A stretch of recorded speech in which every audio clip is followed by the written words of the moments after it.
Bonsoir à tous et bienvenue dans ce point de l'actualité. Le ministre directeur de cabinet du président de la République a visité les chantiers du boulevard du port autonome d'Abidjan et l'échangeur du grand carrefour de Koumassi. Bientôt l'ouverture à la circulation de ces deux ouvrages. Fidel Sarasoro, en tant que président du conseil d'administration du projet MCA-MCC, est allé faire le constat. On en parle avec Léon Brou. Le ministre directeur du cabinet du président de la République sur le chantier du boulevard du port autonome d'Abidjan. 7 km en 2 fois 2 voies de Trècheville à Port-Boué et 3 km de 2 fois 2 voies en zone portuaire, entièrement revêtues de béton pour la circulation sécurisée des personnes et des biens, ainsi qu'un parking de 6 hectares. En cours, entre autres, aménagement paysager ou de trottoirs, 88% le taux global de réalisation des travaux. Nos techniciens de la Géroute ont signalé quelques aspects qu'il faut revoir, mais globalement, je dois dire que nous sommes satisfaits de la qualité des travaux qui ont été réalisés au niveau du port. Bonne qualité des travaux aussi au grand carrefour de Koumassi.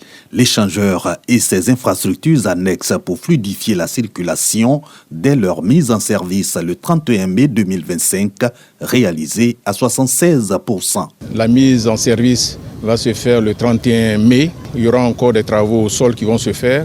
Mais déjà à partir du 31 mai, il y aura une fluidité que nous allons constater. Et avec la Géroute, la police, la gendarmerie, tout ce qu'il y a comme travaux au sol va nécessiter un plan de circulation sur lequel il faudra bien communiquer. Et pour l'heure, on peut dire en tout cas que nous sommes globalement satisfaits de ce qui est fait en ce moment. Ce projet va toucher plus de 11 millions ivoiriens. Ça va changer la vie, ça va ouvrir le commerce, ça va continuer à ouvrir des opportunités pour la Côte d'Ivoire et aussi pour les États-Unis. Et c'est ça le partenariat. Échangeur du grand carrefour de Koumassi, boulevard du port, les deux infrastructures représentatives du don du gouvernement américain à la Côte d'Ivoire pour 537 millions de dollars, soit 325 milliards de francs CFA. Les travaux exécutés par le Millennium Challenge Compte sont financés à travers le Millennium Challenge Corporation jusqu'à échéance du partenariat en août prochain, selon l'ambassadeur des États-Unis en Côte d'Ivoire. Et la Caisse des dépôts et consignations de Côte d'Ivoire accompagne le gouvernement dans la réalisation des projets d'intérêt général. Elle soutient le projet immobilier résidence Les Jardins d'Aoué, un site de 10 hectares. Le projet vise à faciliter l'accès de tous au logement. Il comprend 1378 logements, 32 commerces, des écoles et un centre de loisirs. Il n'y a pas que Abidjan, des villes de l'intérieur sont aussi concernées par le programme présidentiel de logement. En attendant, des particuliers font sortir des maisons de terre à Yamoussoukro.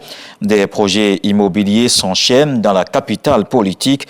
Une dynamique qui crée des opportunités économiques, mais aussi des défis liés à la gestion foncière. Beaucoup s'accordent à dire que Yamoussoukro est le nouvel Eldorado de l'immobilier ivoirien. On en parle dans le 20h. Dans le reste de l'actualité, Léon XIV célèbre sa première messe en tant que pape à la chapelle Sixtine.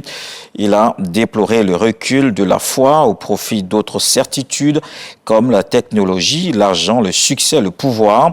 Léon XIV s'est engagé ce vendredi à être le fidèle administrateur de l'Église catholique afin qu'elle soit le phare qui éclaire les nuits du monde.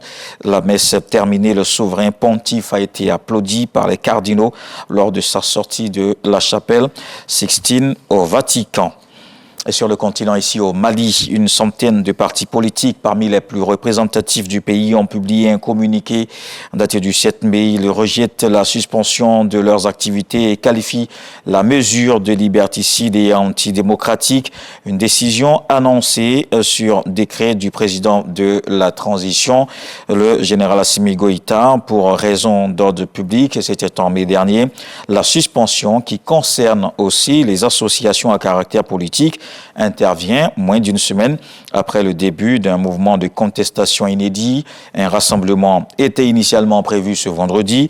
Amnesty International condamne pour sa part la suspension des activités des partis politiques au Mali. L'organisation appelle les autorités de transition à lever cette mesure. Pas de désescalade en vue après les frappes de l'Inde sur le Pakistan. En représailles, le Pakistan a rompu le cessez-le-feu le long de la frontière constatée entre les deux pays.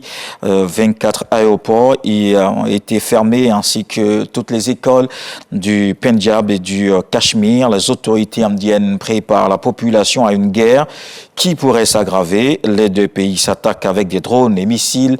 La communauté internationale appelle au calme. La Commission européenne a appelé l'Inde et le Pakistan à la retenue et la désescalade. Merci d'avoir suivi ce point de l'actualité. On se retrouve à 20h dans la grande édition. Voici les infos régionales.